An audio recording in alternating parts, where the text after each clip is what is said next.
Welcome back to Rise to Liberty podcast.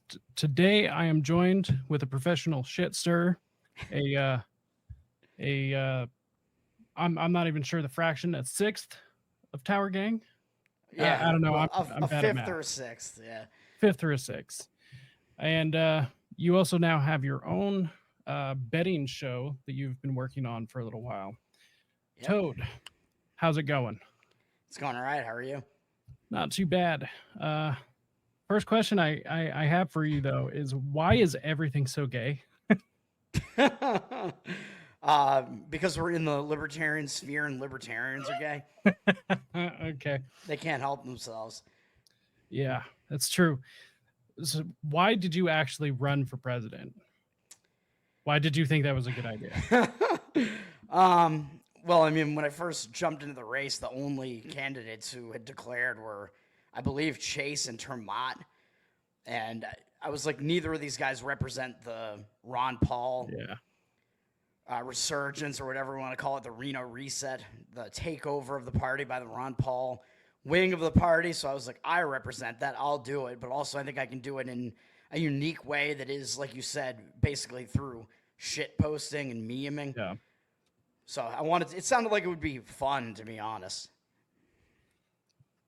How do you feel after? I feel all right about it. I feel like if I put in any effort at all, I might have actually been able to do better than I actually did. But I think I did pretty well for no effort. I think it was efficient.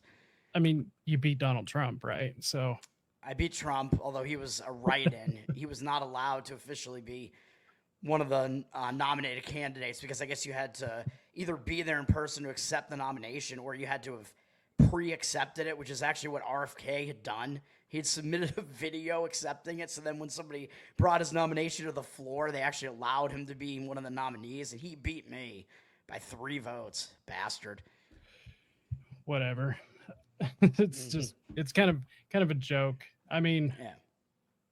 I'm to the point now where I mean, I still think there's a point to the party. I'm not quite sure what that is, but I don't know. I'm just like on the outskirts now. I don't know. If I'm gonna do anything for the party, it's gonna be local. I really don't care about national. It's a waste of time other than going and hanging out with everybody at the convention. I just Yeah. don't see a point. Yeah, it is a social club. There is certainly that aspect of it, and there are too many of the like old guard regime type of people that are always going to be around, and they want to maintain that social club. So there's always going to be that battle. Even though if you can have the numbers, I think it is useful as possibly a messaging vehicle at like the larger levels, the national level, whatever. And as you said, it might be useful to actually win office at like really local levels. But once you get down to that point, it's like, why even bother using the LP? Like you could just use the GOP and try to get some people in office that way and Yeah. make some change locally. I mean, you could use whoever's dominating your local area, just hop on whatever ticket. Right? Yeah. Doesn't It's matter. yeah. I just think it's probably easier to do it to message like the Liberty brand through the GOP, given its current Yeah. state and voter base. But yeah, Yeah, it's pretty pretty hard to be pro liberty as a Democrat. yeah, I mean, don't tell that to the Chase camp though, because they will fucking tear you apart over that. So I've already been on the receiving end of that a couple of times. oh yeah. Ridiculous. You've But been on the receiving end of Chase. I thought he liked to receive for the most part. well, you know, I I don't even know what to say to that. Yeah. But yeah, it's I'm actually now to the point where I do believe there is Fed infiltration within the party or within the movement, I should say. Yeah. Um, it's not hard to point out who is intentionally subverting, telling people not to give money to the party, not to sign up for the party. It's pretty easy to point out the glowies, but Right. I mean, do you think that is really what those people are doing, or do you think there's also this element of it where some of those people are trying to shift it in a more like pro-regime direction, like sort of the CLC types, maybe, or the Cato types, I mean, Reason types? they're definitely just trying to make it not successful. like whatever direction it goes. Mhm. It's just if they can get it to be successful in their direction, fine. If they can get it to not be successful in our direction, fine. They win. So, Yeah. but so I've been doing a just tons and tons of reading, and I found an old article by John Marks. He's the guy that released the Search for the Manchurian Candidate, and he wrote an article called "How to Spot a Spook." Okay. It's absolutely amazing, and once you read through it, you can Yeah. just I'm not going to name names, but you can totally just tell some people in the party that are probably on a Fed payroll somewhere. Like Yeah. it just makes sense to me at this point. So What insights does he give as far as how to spot them, or is it basically what you already just said? pretty much, I mean, it's the thing is it's not a big secret. They will just literally subvert whatever they're trying to subvert. Mm. So if they're trying to tell you to not do something or to do something, um, like I talked to Brandon Cassetta. Mhm. He Yeah. was one of the ones wrapped up in the Whitmer case, Right. and Yep. Yep. he said something interesting about he had one of these informants come over like to like where he was or whatever, and the guy wouldn't pick up his new firearm to check it out like a friend would, you know. It's like, hey Yeah. dude, check this out, I just got it. The guy wouldn't touch it. And he was Mhm. like, that was a red flag immediately. Right. And so it's always the people that are trying to get you to do something or trying to not get you to do something. And it's like they just seem so pushy, for lack of a better term. Yeah. Um, It's yeah, looking for the Ray yeah. Epses basically. Yes, exactly. We're gonna go into the building. Yeah, those people, they are always on the payroll. Yeah. In fact, I probably should have pulled up that article. See if I can find it. In the meantime, where exactly did you come into libertarianism? Like, where did you find it? Um, it was in 2016 for the most part. Like prior to that, I was kind of apolitical, but at that point, I kind of felt like I was probably libertarian leaning because I thought that I was like a conservative or Republican for a while because I was like pro gun rights. I just kind of knew that the left, their economics made no sense. Like for some reason, like free market economics just kind of registered with me. But I thought, oh, that makes me a Republican because I know socialists are a bunch of idiots. Even though I'm in Massachusetts and I'm like surrounded by these people, but I was also like I had some like leanings that I guess would be more left, like especially like kind of the or old school left, I guess. Like I was always Yeah. like pro free speech because I loved edgy comedy. So it's like, well, what does that make me if I like edgy comedy, free speech, I like gun rights, whatever, and I'm like I guess conservative economically or a free market economics guy. What does that make me? I don't know. Then I just kind of forgot about it for a while. 9/11 happened when I was in high school, and I was on board with that because I thought, well, I'm a Republican, so we have to go get these bad guys, whatever. I fell into that trap. I went to college where people made me see that I was wrong about that. So the left, that was the only time the left actually taught me a lesson, which was in college when I was, yeah, with like leftist anti war types of people before they were Yeah. completely off the rails. Before all the woke progressive shit came in, basically, it was mostly everybody was still apolitical then, but it was these people hated W. Bush, and I was like, oh shit, like they're making these good points about the war. I got to look into that. So I did do that, but then I was still just kind of, I think they're right about this, but I'm still like apolitical. I'm probably a libertarian, whatever. And then when 2016 happened, Donald Trump is on the scene, and I wasn't a Trump guy, but I had to like inform myself on it because I was like, what the hell is this phenomenon? Like, what the fuck is going on? Like, I thought Trump Yeah. was a Democrat, which he was in New York. So I'm like, oh, Trump must Yeah. be running out of the Democratic Party. And it's like, no, he's running as a Republican. And all of a sudden, he's just like thrashing all these people. And he's just up, he's basically just Yeah. like live shit posting, basically, like on stage. I'm like, what is this? Like, what is happening? So I looked into it. But I started looking into like who's running out of like the Libertarian Party right now, and I started getting into the philosophy as well, like at the same time. So I became a John McAfee guy because he was Okay. kind of like the Trump-ish guy running for the Libertarian Party Yeah. back then. And he's a software guy like I am. And I'm like, this guy is insane. He's like out there posting videos, like doing crack off of like hookers and Yeah. whatever. Like, oh, this guy's married to a former hooker. He's got like this like harem of women. I don't know what's going on here, but I was like, but I like it. This guy's a badass. Like whatever his politics are, I agree with it. But from there, I like got into like some of the like podcasts that were out there back then. I started listening to Lines of Liberty. I read Ron Paul's Revolution at that point because I had actually missed the Ron Paul 08 and 12 campaigns that he had. But I knew, you know, everybody was like holding him up as this guy like is Yeah. the libertarian who's been in federal office. So I was like, all right, I'm going to read his book, Revolution. I read that and I was like, I agree with everything he's saying in this book. Yeah. So that was kind of all that. And then I, you know, Lines of Liberty, started listening to podcasts, got into Dave Smith, Part of the Problem, shortly after that. And then it was the stereotypical 6 months. And all of a sudden I'm reading Anatomy of the State. And I'm like, yeah, I'm an ANCAP now. But now who That's knows so what funny. I am now? Because now I'm kind of like a libertarian, like realist, I guess, if you want to call it that. Yeah. 'Cause it's like I don't want to be associated with these guys. Like a lot of these guys, for the most part, like you said, these guys are way too gay. So Yeah. you still have to like you have to deal with reality, man. You can't just live in Yeah. like the theory of Ancapistan, which were never gonna happen. So I'm somewhere in that realm, which I don't know, makes me dissident right, I guess, at this point, or post libertarian. I Yeah. have no idea. Same. I don't know what it is.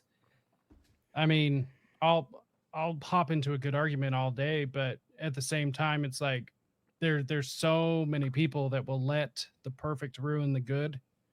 Yeah. And like the very fact that even at the idea that there were people saying, no, I don't want Trump to put a libertarian into his cabinet, which, you know, would be a pipe dream anyways. And it's even a further pipe dream if he were to pick anyone actually good. Right. But Um, why would you but- not want that? That's like you're saying, Yeah. No, I do not want Donald Trump to put Scott Horton in as Yeah, Secretary exactly. of Defense or something. What libertarian would say that they don't want that? Exactly. Like that would be the biggest step forward we'd take in forever. But Yeah. nope, it's not good enough. So just shit on ourselves. Yeah. I can't handle that. So Yeah. I don't care about the party, honestly. It's I will totally crash and burn the party if it means the advancement of liberty. That's what I care about, you know. It's Right. I mean, and anybody who cares about liberty should agree with that. right. Yeah. It's whatever mechanism is going to get you more of it. So I'm actually chair of my county affiliate. I revived it. Yeah. The person who was running it before actually left the party due to the Mises Caucus's stance on trans kids. And he said, "Oh, that's too much. I'm out of here." It's You're like, against trans and kids. I'm out. yeah, yep, that's just too much for me. And it's like, all right, fucking boot scoot, dude. Like, Yeah. I don't give a shit. But it was pretty funny. This past convention, he was actually, I don't know if he was like unable to go or whatever, but he put money up if he could, you know, if people could vote Mises Caucus out of positions and stuff, like he would pay people, which my I'm God. sure somewhere that's probably, you know, against some rule or whatever. But Yeah. I just I was laughing to myself. It's like, dude, you can pay as much as you want, but you know, one of the most staunch Mises Caucus people is sitting in your old chair and he ain't going nowhere. So go fuck yourself. Yeah. What state are you in? Utah. Utah. All right. I know I haven't heard much from LP Utah for a while. And I think Reed Coverdale was out there for a while, right? Yeah. But he's back in New Hampshire now. So back when he was out in Utah, I think he was in Utah during the Reno reset, maybe. Was he Yep. still a Utah guy then? Yeah, he took off right after Reno. I think Yeah. it was like a month or so after. Took Yeah. off back. So Now he's like, he's off doing his own thing, basically. it's like even off the beaten trail over there. Yeah. He's off the grid. I just saw him at Pork Fest though. Nice. How was Pork Fest? I had fun. I mean, I have fun hanging out with like the LP New Hampshire guys, and I mean, they're friends of mine. So those guys and some of the Massachusetts people come up to it. So I know a lot of the people who are there at this point. Yeah. So that aspect of it was fun. The emo caucus is actually doing a pretty good job now, getting some events going. And, Ben, hell yeah. like, yeah, Ben Weir and Brandy Creatrix. Yeah, they did a lot of hard work there and made it pretty good. There were some aspects of it that I think were worse than other years. Like it seemed like there was less of a draw, like less attendance.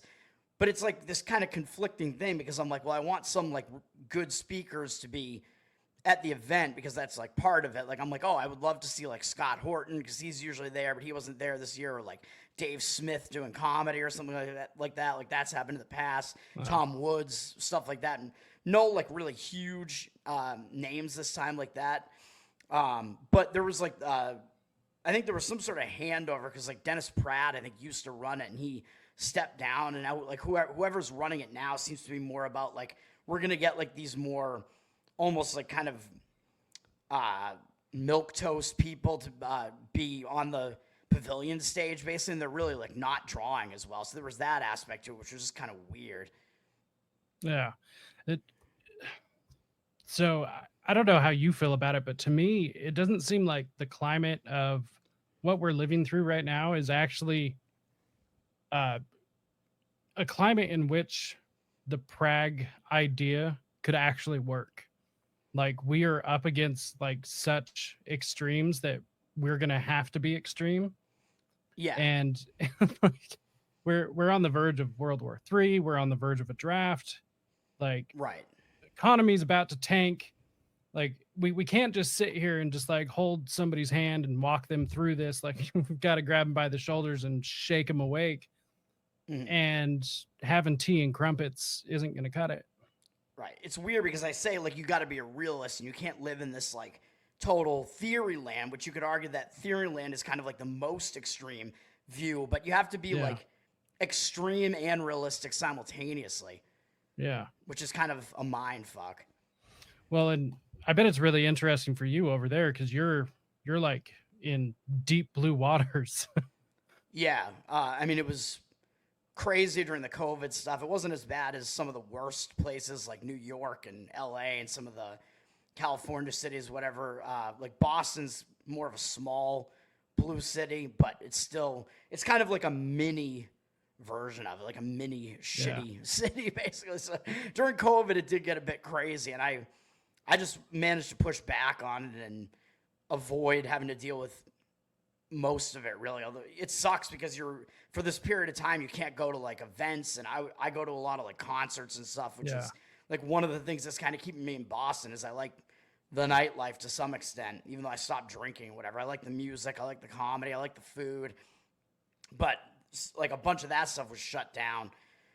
But other than that, like I don't know. I mean, I pushed back against the vax, and I somehow managed to not get it, even though my company mandated it. I just refused to get it and basically just let the chips fall where they would. And I thought I was going to get fired. And I was like, I'll just have to move on, look for something else. But that didn't happen.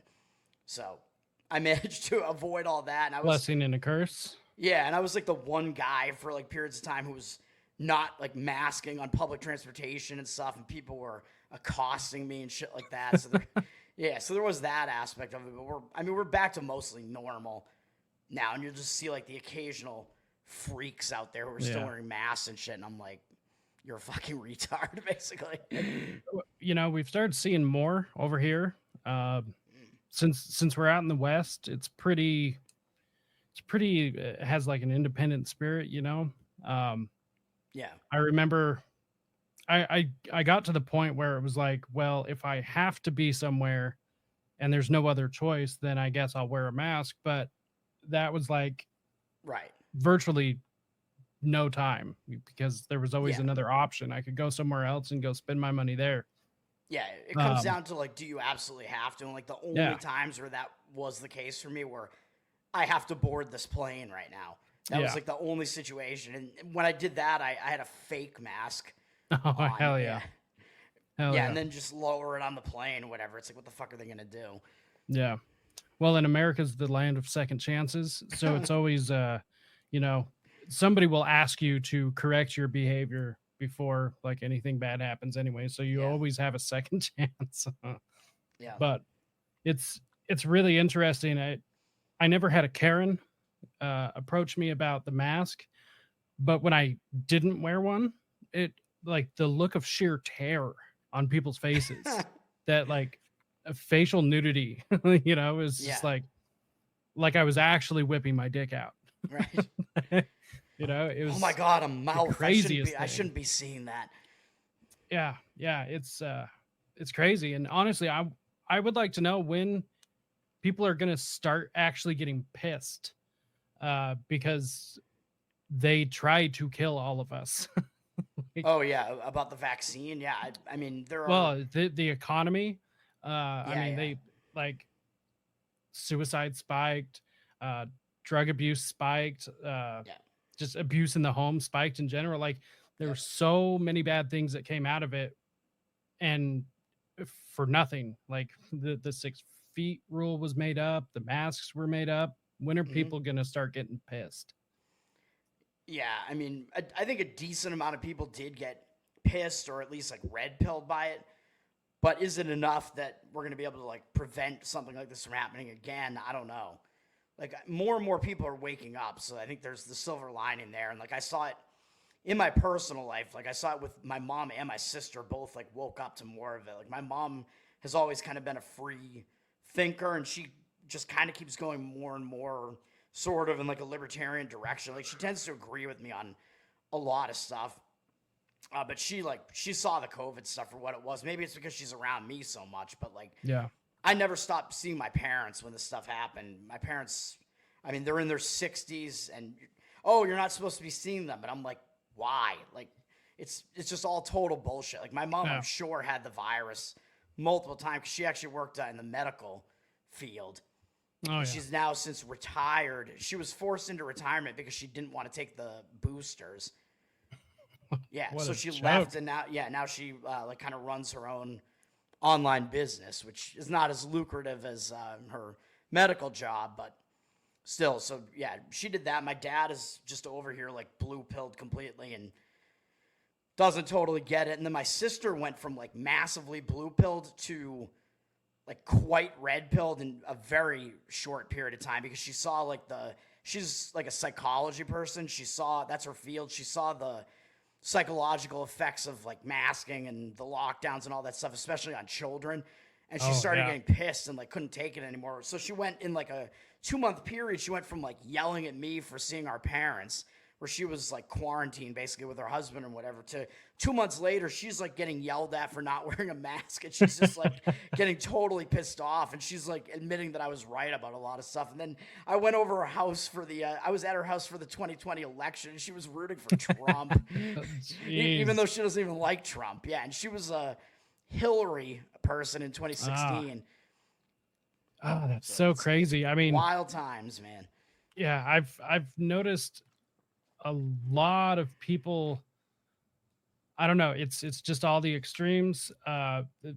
The thing with Trump, it's like I don't want to defend the guy, but you don't have to make up anything about him.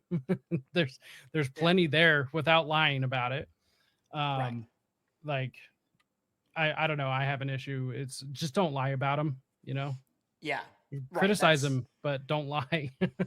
You know. Right. That's like yeah. That's the whole TDS effect, basically, Yeah. where essentially the regime has to make up all these narratives for why Trump is uniquely bad, because all the stuff that actually makes him bad is stuff that makes all of his predecessors bad too. So they can't Yeah. talk about those things because it's like, oh well, Obama started more wars than Trump did. So like they can't like hit him on the stuff that he's actually bad on for like continuing existing wars. They can't hit him on uh, the state of emergency and rolling out the vaccines and whatever, because that's like that's their side. They like that shit. So they have to make up all this shit where he's a Russian puppet and all this other shit.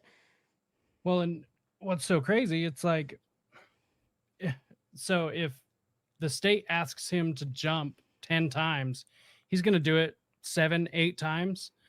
He's just Yeah. not a perfect 10 like a Joe Biden or an Obama would be. And just Yeah. those 3 2 to 3 times are enough for them to like expose everything that they have been building towards for the past 40 years. You know, Yeah, like yeah, yeah. Trump is enough of a loose cannon, and he's so unfiltered that he'll just blurt shit out that that reveals some of their secrets, and they don't like yeah, that. yeah. It's the one good thing, because I don't care for Trump. I think he's entertaining as Yeah, much as everyone else. Uh, Nobody has a sense of humor like him, and I miss that. yeah, Um, but the best thing that he ever did was, in my opinion, expose the media industrial complex. yeah, That for sure. has, I mean, CNN is nothing now. There's podcasts pulling larger numbers than these people. Hmm. So the best thing that could have ever happened. Yeah, I'll agree with you on that for sure. Like he did like a few decent things while he was in office. First step back and like cutting some regulation in some sectors, and like I said, like at least not starting any new wars. And I think he did push back a little bit when it came to like Iran and stuff like that in some cases. Um, but yeah, you're right. The best thing that he did was expose a ton about the whole apparatus and the Yeah. deep state, essentially. Yeah. And it's just, I don't know. It's so crazy to me that there's this group of people that have the Trump derangement syndrome that just like they are willing to burn the country down Yeah. if it means that he doesn't get in. Like, I don't understand that thought process. I don't know if that's the programming working on them, or Mhm. I don't know what that is. If it's the fluoride, Yeah. you know? It's yeah, whatever's in the water that's making everybody Yeah, gay. yeah.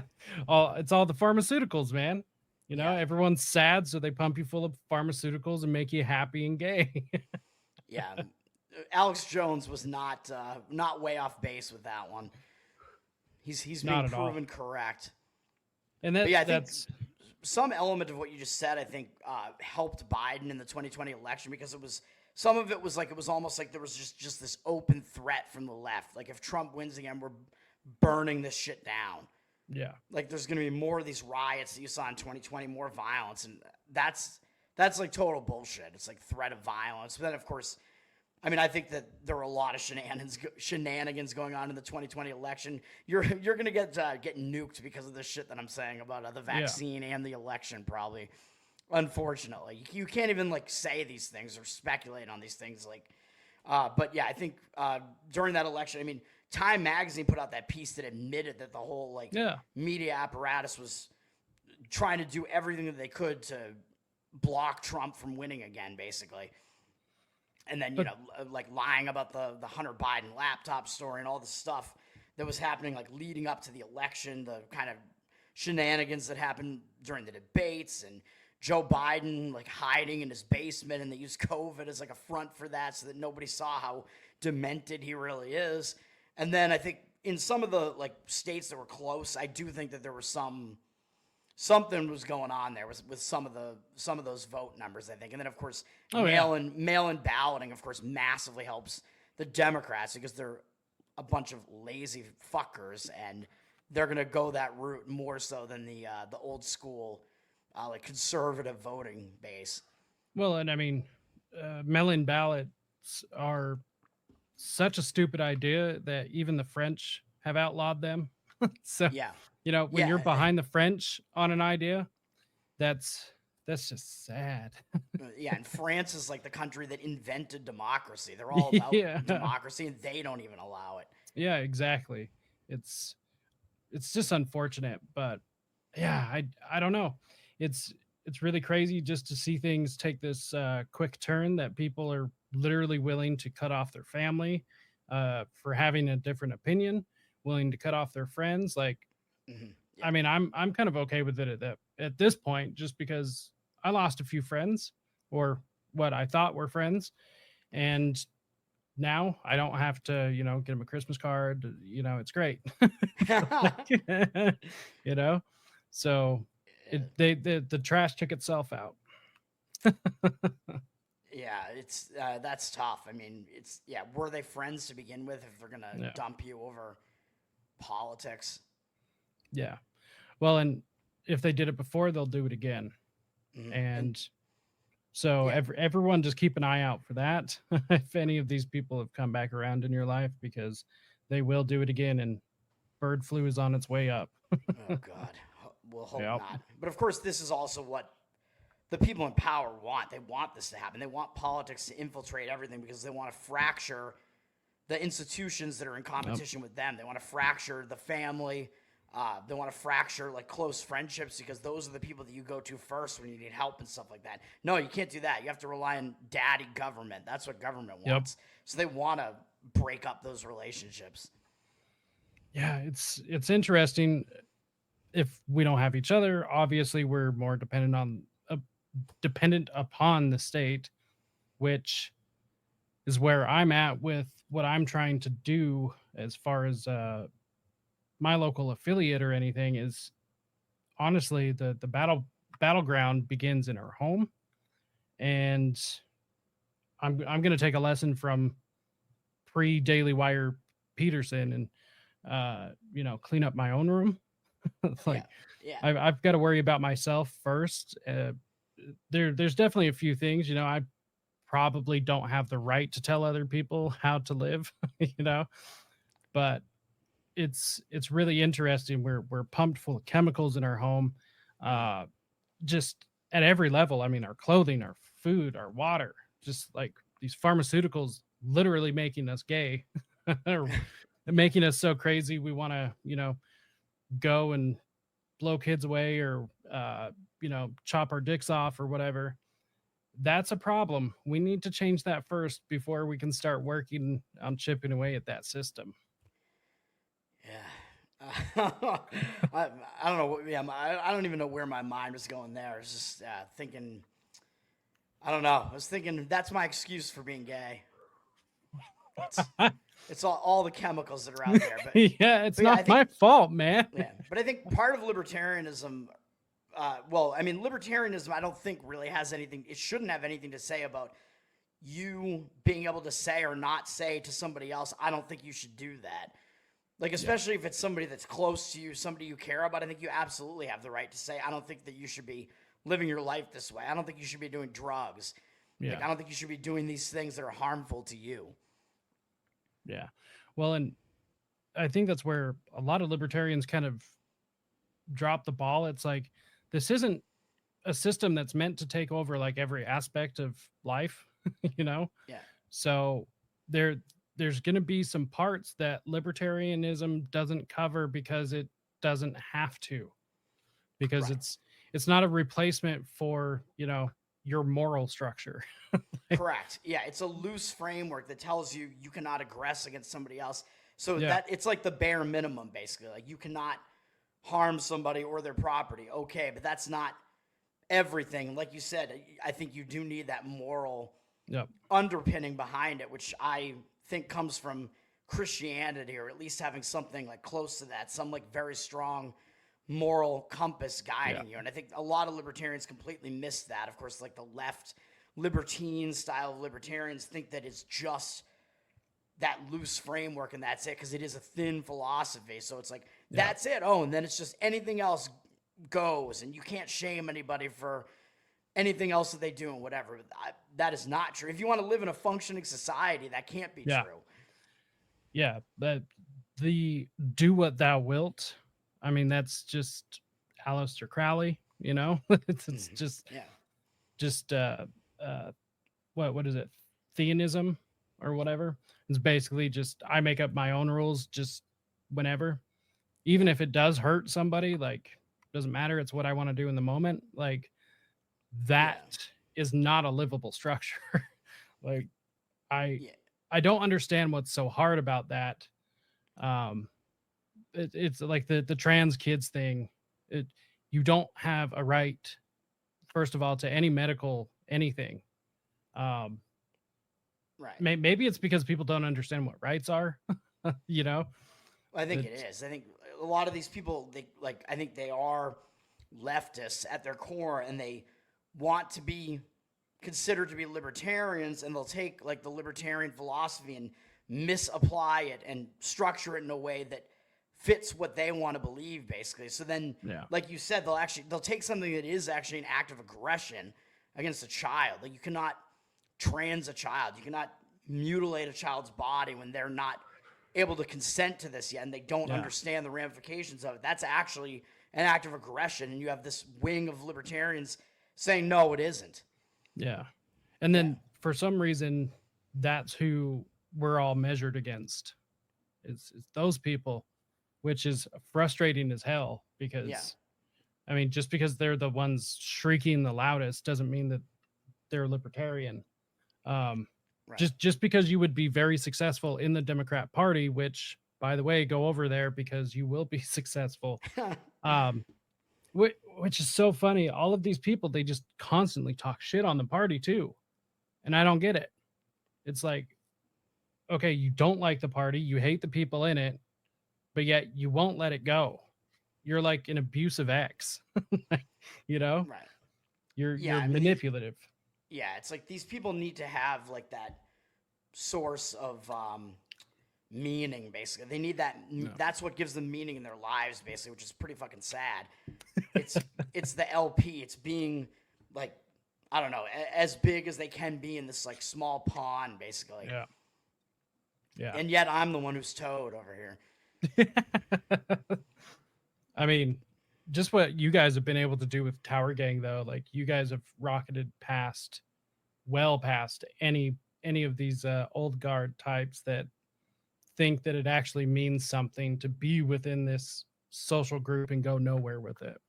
So, well, yeah, thank you. Yeah, I mean, I think what we're trying to do, assuming that the show continues to exist, I think what we're trying to do is kind of what I centered my campaign on, which is kind of trying to push culture in a pro-liberty direction without actually doing it in an explicitly political way, and do it through like humor and just making people laugh, basically. Just we're like just normal dudes, basically, and we just happen to also believe in liberty. So here you go, like come be with us. But also, I think unfortunately, the majority of people in the liberty sphere are not the way that we are. They're bigger losers than I am, which is crazy. Because I'm a pretty big loser. I've been like an autistic nerd my entire life, and somehow these people put me to shame in that department. I know when a loser can look at you and go, "Man, you're a fucking loser." You got to check yourself. Because some of these people are bad. Some of these people are so bad. But so I actually think, like, even if Tower Gang isn't for everyone, I think it plays like such an important role, though, because we do live in that time where everything does have to be extreme. And so you guys are like actually pulling the Overton window back in the correct direction, back where everything will be more reasonable, because a lot of people will look at it and be like, okay, maybe that's not for me, but maybe this other thing that would have seemed radical 2 months ago actually is my thing now. So, you know, it's a small piece of the puzzle, but it's a piece of the puzzle nonetheless. So last election cycle here, I ran for office, and I was quoted in my local paper as saying that I didn't want government involvement in the education system at all, wanted to abolish it entirely. That was quoted in the paper, and I was like, that's it, I won. Frame it and everything, I'm good. And what was funny at the debates, like I said that, and the look on people's faces, like you would have thought I just would have kicked a puppy. But like now that I say it, people are way behind it. They're like, yes, let's do this. What do we got to do? So things are changing. And I think the actual principled message that actually stands on principle, not just, well, this makes me feel good, or this doesn't upset somebody else, something that actually stands for something, then I think it actually does help. So that's everyone I've noticed is doing their part. So yeah, I definitely keep Tower Gang going, all of you guys, because right now we kind of need it. I agree. Hopefully it can continue and we can get over these differences that we have here.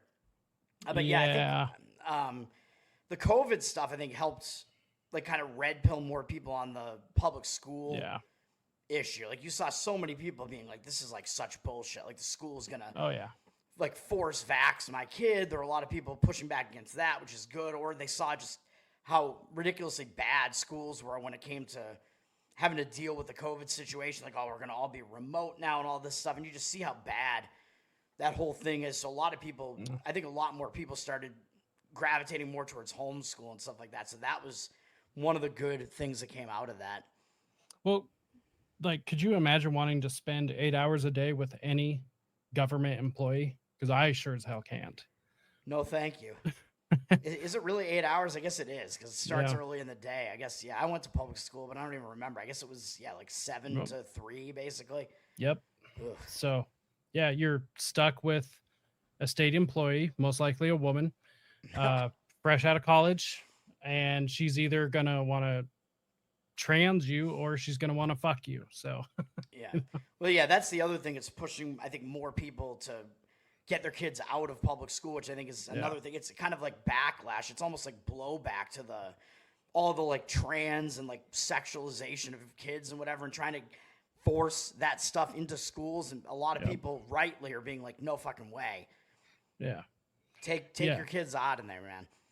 So Utah is actually like one of the battlegrounds for all of this, transing minors stuff. And like, I don't know where the trans community is getting their funding from over here, but no, you think Utah would be like pretty staunchly against that shit? You would think they're putting up a fight. They are putting up a really good fight. So somebody's got some interest in trying to get this done over here. It's Mitt Romney. Well, he actually does have ties to it because it's this group of basically like utopian communists that want to like destroy everything over here and build their own perfect little world. It's fucked up. It has like the UN's involved, and it's really interesting. But what's so crazy is they're pushing this like just this narrative like they are anywhere else that, well, we just want rights like everyone else. And I constantly have to push back on this. It's like, what rights? Right. You don't know what rights are. Right. Yes, you do have the right to live still. No, nobody's taking that away from you except yourselves. Yeah. 40%. Yeah, 40. Yeah. And like, you don't have the right for everyone to like you, Right. You do not. And you don't have the right to force people to be nice to you or to accept you. And it's just so funny. Like, oh, well, we just want to be able to live our lives, but you have to accept us and you have to do this. And it's like, you just can't see that irony, can you? Right. In a lot of ways, they're forcing you to alter your behavior to accommodate them and their like weird behavior, essentially. Like, no, I'm not going to change the way that I speak, like the way that I use the English language to use your pronouns. I'm not doing that. Yeah. Well, and just because I choose to not accept your lifestyle, that doesn't make me a terrible person. Right. Like, there's all sorts of people that don't agree with the way I live, Like, ooh, I don't know how you live, but all right, yeah. Well, you're a total degenerate over there. Yeah, total. Well, I mean, in the eyes of some of these Mormons over here, Well, me too. But, I do a massively offensive podcast, so. Yeah, well, I'm technically living with a woman that I'm not legally married to, because that somehow means something, Oh no. I know. It's so living in sin over here. Yeah. But, yeah, it's just really interesting, the social dynamics of everything. So I did find this article. I was let's see here. Oh yeah, this was the thing you mentioned earlier. Yeah, but how to spot a spook. All right. Which I thought was pretty clever. So So there was a couple of them that I wanted to point out because I thought it's kind of funny. So there was one. So CIA personnel right here. Yeah. CIA personnel usually stick together when they go to lunch or to a cocktail party or to meet a plane from Washington. They are much more likely to go with each other than with legitimate diplomats. Once you have identified one, you can quickly figure out the rest. That's Nick Sarwark has exhibited that behavior. Yeah. Sarwark and his Yep. posse. I'm not saying anything, but Shit, I'll say it. all right. I mean, you don't end up on a contract, on a military industrial contractors mailing list by accident or because of a Christmas present from your family or whatever agree. fucking excuse. It's not that enough doesn't- evidence, though. That's true. That's true. It is. But It is I don't know. speculation. Yeah. It is speculation. But You look at the I- preponderance of all the evidence that surrounds him, though. yeah. Well, and just the attitude. I can pick it up on the fucking attitude. There you go. So, and you know what's funny? Before I started this, before I started my show, I had gone to a regional training, and it was like one of the first things I had actually ever done for the party. And it was like, well, shit, free training, I'll go. Same day, met Karen Ann Harlos and Sarwark. Got pictures with both of them separately. Yeah. I had asked Nick. At this point, he didn't know I was, I guess, not a friendly or whatever. Anti him, yeah, because he wouldn't Yeah. have taken a picture with you because Reed Coverdale Exactly. tried to get a picture with him in Reno. I was out getting dinner with Reed, Clint, and Brian Oh. McWilliams, and Sarwark just happened to be at the same restaurant we were at with his posse, exhibiting that same behavior. And Reed was like, "I'm gonna go try to get a picture with him." And he goes up and he's like, "Hey, Nick, I'm Reed. Could I get a photo with you?" And he was like, "Hi, Reed. No." That's so funny. Oh, that's so great. Yeah, I got a picture with him, and Yeah. what was funny, he just like the longer I talked to him, because I brought up I'm starting a show, I'm dropping here soon, and he kept just like trying to give me advice, but I kept having an answer for him, and he wanted to know more than I did about something. And the longer I talked to him, the more angry he got. He was just getting frustrated to the point where he told me to go buy this book, which it is a good book, by the way, but in the context of what he said, it was not a genuine recommendation. It's the book Nobody Wants to Read Your Shit, which all right. great book. But yeah. he was so frustrated at this point, and later on, after Reno, I invited him to come on, and I even flat out told him I have no interest in getting you in a gotcha. Not gonna bring up anything that happened at Reno. Cough, cough, fake assault. But dude blew me off, and so it's fine. Nobody owes me an interview. But it's just like, I know several people that have tried with these people, and they're all acting in bad faith. And it's just, I'm so sick of it. So sick of it. Yeah. Let's see. So for anyone watching, I will make sure to post this article because it is incredibly interesting. Obviously, it is talking about it in the sense of just a CIA agent, but it does kind of apply to more than just one agency. But it's like 7 pages long, and written by the guy that gave us the Search for the Manchurian Candidate, John Marks. He's the entire reason we know about MK Ultra. So absolutely great.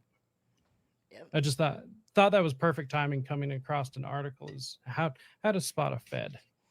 Yeah, one part of it said that they keep like the radio on or some kind of white Yep. noise on to push back against people bugging them and listening in on them. It's another way Yep. you can spot it. That Yep. might be me, man. I leave my TV on all the time. Me too. Me too, Although actually. it's off right now over here, but It's crazy. I just like to have that noise, man. It's like a friend. I'm alone here. Yeah, me too. I even have a house full of people most of the time, and I still gotta have that friend in the corner.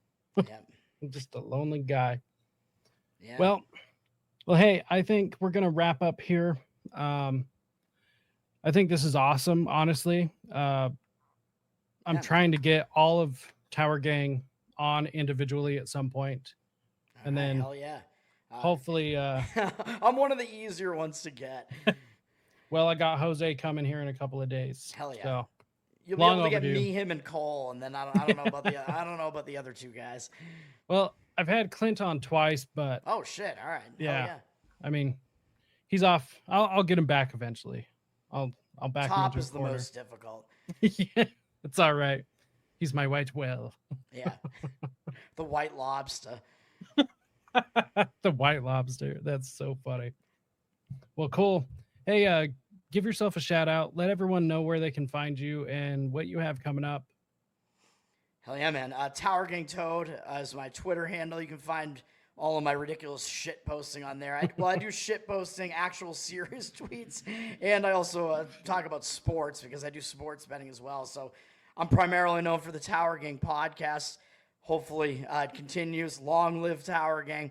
We should have an episode tomorrow night. We're on kind of all the major platforms. So at least we still live stream to YouTube, but we're on like Rumble, Odyssey. We have support through locals, and I think we have a Patreon again right now, so people can throw us some support there. But we are the most offensive comedy podcast, and we're pushing the cultural Overton window, like you said. So hopefully people can just watch it and laugh, and just through that alone, just kind of be moved culturally in the right direction. And as you said, I have a sports gambling show called Better Off Dead, Bettor. Maybe I'll change the name of it. I don't know, because that's a reference to my suicidal tendencies. And I'm kind of in a baseball downswing right now, even though I'm usually pretty good at baseball. So hopefully that picks up again. But I'm doing videos like every day on YouTube over there on that Actually, I channel. before we wrap up entirely, I Yeah. did want to ask you about that. Just, I'm not a big sports betting guy. I do occasionally. Yeah. Where did you get into it? Well, I mean, I started kind of catching the gambling fever, I guess. Well, I always liked sports, first of all. So, like, Yeah. my dad was into sports, so I got into it as a young age.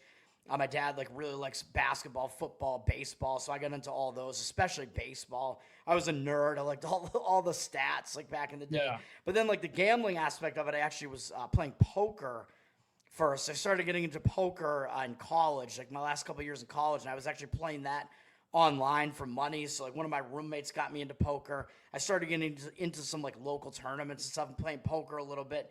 Did fairly well at that. I won some money, mostly online, and still won actually in person as well. And then the government really started cracking down. I was on Poker Stars, and it became almost impossible to actually play it legally. So I was like, I'm going to switch over to sports betting because it seemed like there was less of a, like the government didn't really have an eye on it. They had an eye on poker because that was like the poker boom had just happened with like the amateur Chris Moneymaker had won the World Series of Poker main event, and that caused like this huge boom. Like, oh, amateurs can do this, and everybody started playing Texas Hold'em. So now, yeah, I get into sports betting, which I'd always been in like football pick'em leagues and stuff like that, and I wanted to learn more about like how can I get better at like predicting what's going to happen in these games. So through all that, I was like, well, I like the gambling aspect of this as well. So I'm going to like learn more about this and start listening to professional sports bettors and see what they have to say and learn from these guys. So I started doing that when I was like 21, 22 basically, and I just started doing it, and I've been doing it since then. And I've only had one losing year since I started doing it in 2008. Was the first full year of it. So do you have any like plans to go like grow this this channel to really take off, or is it just kind of like a fun side project?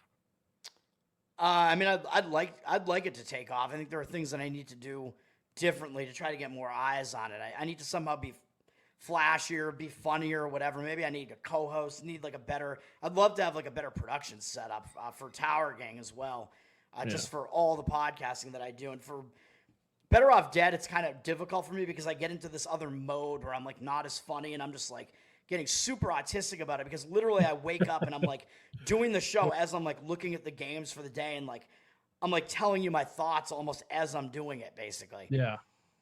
So there might be some things I need to switch up because I would like it to be big. Like I would like to kind of get in with like some of the professional sports bettors and be kind of known in that sphere as well. Like that would be cool, but maybe they wouldn't like all the shit that I'm doing with Tower Gang or whatever. But I don't know. Like I've met some of the like professional sports bettors and like hung out with them.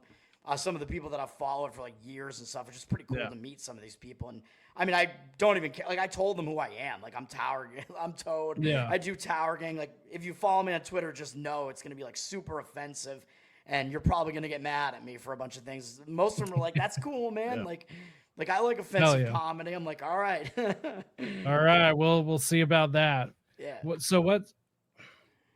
is there a lot of people trying to get in? Like, or is it still just a pretty niche community? In sports betting? Yeah. It's definitely blown up because of the legalization of it. So that's like a new phenomenon. So when I started doing it, that wasn't the case, which is why it was a lot easier to do. It was very underground because basically all the professionals basically had to be in Vegas, essentially where it was legal, or like Atlantic City basically, or whatever. And then you could kind of start doing it online, like in those specific locations only, or maybe like in the state of Nevada, maybe they like started allowing it, whatever.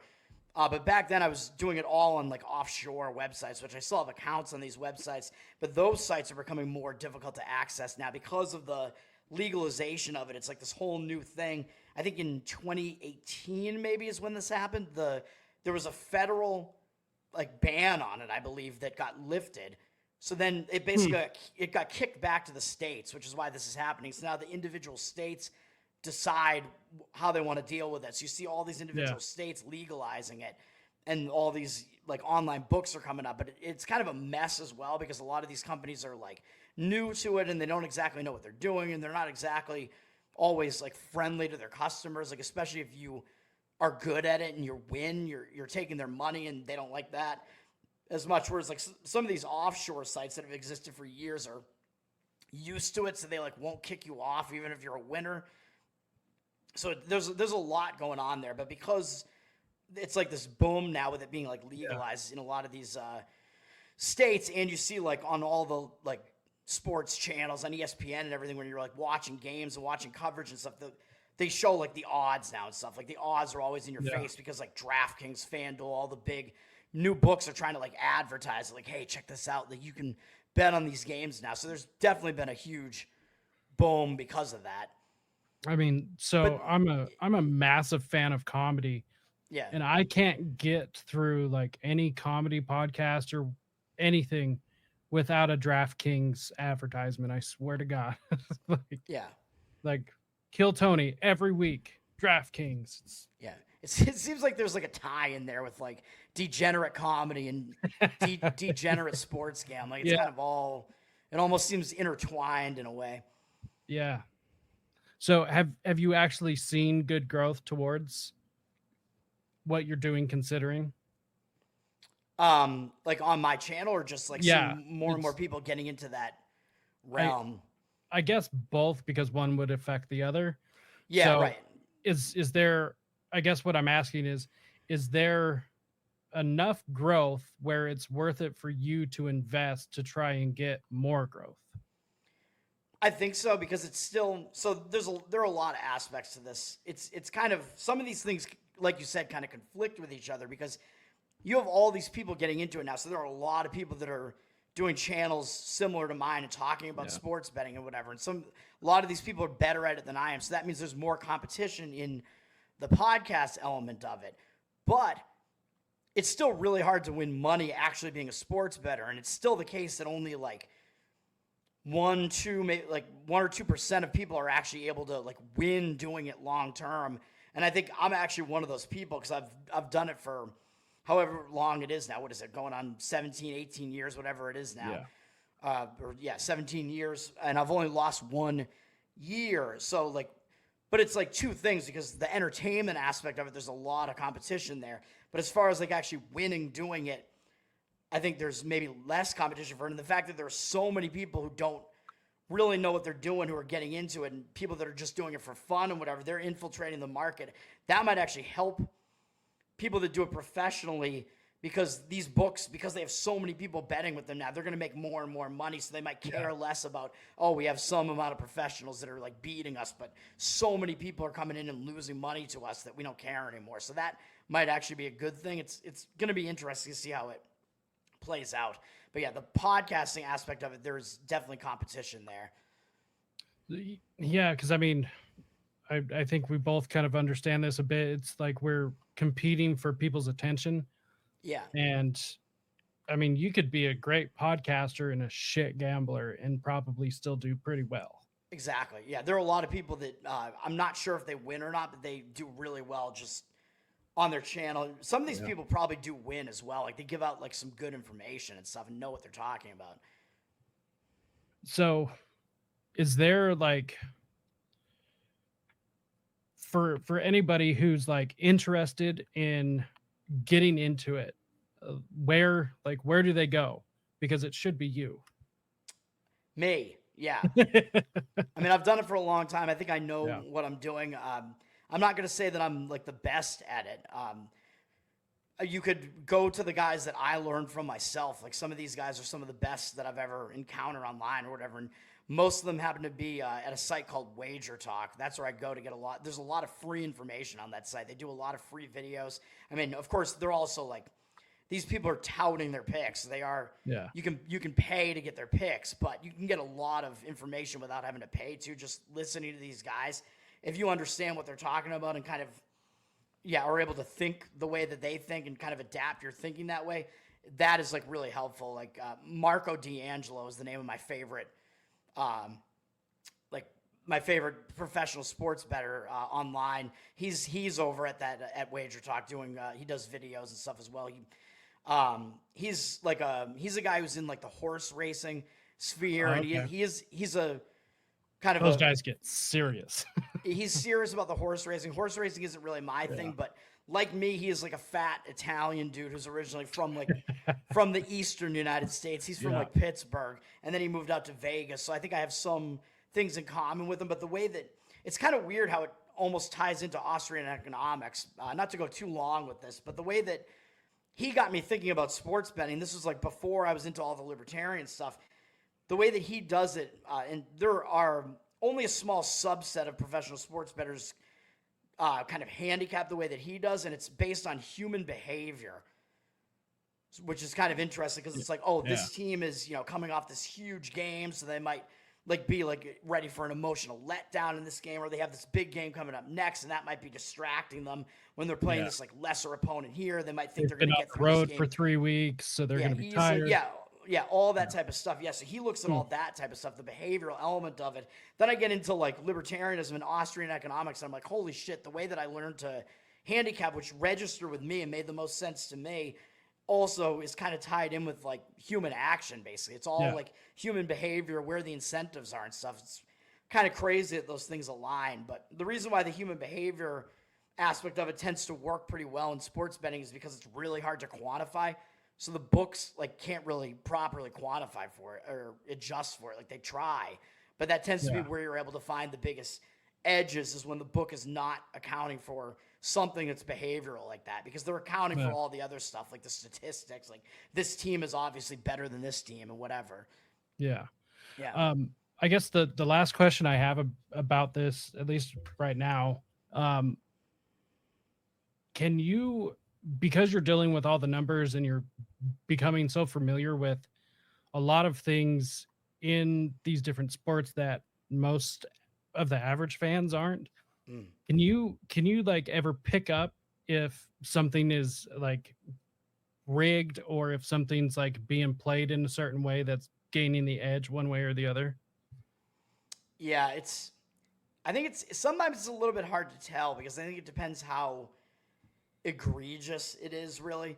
Like when you had some of these things that like were more notorious, like the Tim Donaghy stuff, which was he was the NBA ref that was like rigging games that he was Yeah. reffing, and you could start seeing like these foul discrepancies in all these games and stuff. In those spots, you can actually tell, and it's actually the sports betting community tends to actually be the first people who pick up on it because they're paying attention to it and they're betting on it and saying like, Yep. why do these things keep happening? Like, why do these like outlier results keep happening? There is something weird going on here, like something scandalous. So it actually tends to be the bettors who pick up on that before other people do. Yeah. So they can kind of sound the alarm. And I think Billy Walters is one of the most famous bettors. He's like pretty old now. He was on Joe Rogan like a few months ago. I think that was a really interesting episode. I think he actually specifically talked about that in that episode. Well, maybe I'm kind of wrong about this, but it kind of seems like that's why like boxing has fallen out of favor, is just because like boxing is so rigged at this point. It's just, I mean, it always kind of was, but now that's pretty much all it is. Like I don't even watch boxing anymore because of that. Right. But then again, if it's like rigged and these like sports books, like they want to win money. So if it's rigged and they know that it's rigged, then are they even going to bother to even like allow bets on it? Like they know that it's rigged. Yeah. You would at least see that they're going to like shift like the line like so much because they would know. So with boxing, I don't know because I never really got into boxing that much. But so I don't know why it's kind of fallen out of favor necessarily. Though to me, it seems like the UFC just seems like it is just organically more popular anyway, though. Yeah, and even bare knuckle boxing actually just got legalized here in the United States like 2 years ago. Making a comeback, baby. It is. We're gonna get the dad bods and handlebar mustaches coming back. Yeah, no joke. But I mean, even their numbers are skyrocketing. It's crazy. So, you know, people are kind of masochistic. I think they like to see that. But hey, I mean, it's voluntary. I like the UFC as well. So yeah, same. I mean, at this point, let's bring back gladiators and just see where it goes. You know, that's right. It's just football or the modern day gladiators. But exactly. The sports are just becoming totally pussified, man. Like I'm old enough. I'm 39. Like I remember even back like in the 90s when football was like a brutal, like grinding sport basically. And I liked that type of football way more than what you have now where it's a lot of, I don't know, like finesse, offense, passing. Like there are a lot of rules that, I mean, a lot more grab ass. Yeah, I mean, there are good reasons for the rules. Like, let's not let these, let's not have players dying and getting like seriously injured. Like, I get that, but I also, there is the aspect of it where it's like these guys still want to see a guy die though. Right. Now, if you want that, they have to be vaccinated. Yeah, exactly. And then there's just nothing to it. They just fall over. Yeah. That's so funny. Well, cool. I think we'll wrap up here. There is one thing I do want to ask, though. I ask all my guests because I love hearing everyone's answers to this. And eventually one day I'm going to put a big master cut together of have everyone's answer. But why does liberty matter? Wow. That almost seems like a loaded question.